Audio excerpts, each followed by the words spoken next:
বলছে ওমেগা এককের একটি কাল্পনিক ঘনমূল। ওমেগা কি কি ঘনমূল?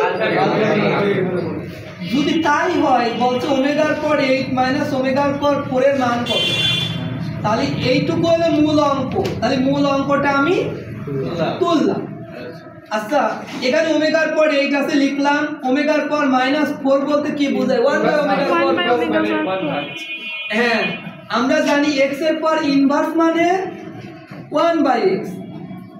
তাহলে ওমেগার পর -4 মানে 1 বাই ওমেগার পর 4 লেখা যায় না? সেটাই লিখেছি, ওমেগার পর -4 সমান 1 বাই ওমেগার পর 4। এখন ওমেগার পর 4 কে কি করা যায়? লসাগু নেওয়া যায়। কি নেওয়া যায়? লসাগু নেওয়া যায়।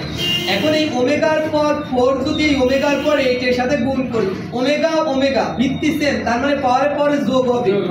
একটা ওমেগা লিখলাম, এই 4 আর 8 গুণ যোগ করলে কত হয়?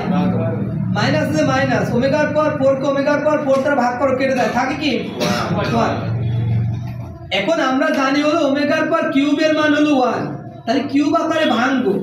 তাহলে 12 কে যদি কিউব আকারে ভাঙি তাহলে ওমেগার পর 3 তারপর 4, আমরা জানি 3 ছাড়া কত হয়? -1 আছে -1। ওমেগার পর 4 কে 3 আকারে ভাঙলে 3টা ওমেগা আর একটা ওমেগা, তাই না? 4টা ওমেগাই হয়। ওমেগার পর 3 এর মান আমরা জানি 1। 1 এর পর পাওয়ার 4 দেওয়া যায় না দেওয়া, তাই -1 আছে -1। ওমেগার পর 3 এর মান জানি 1।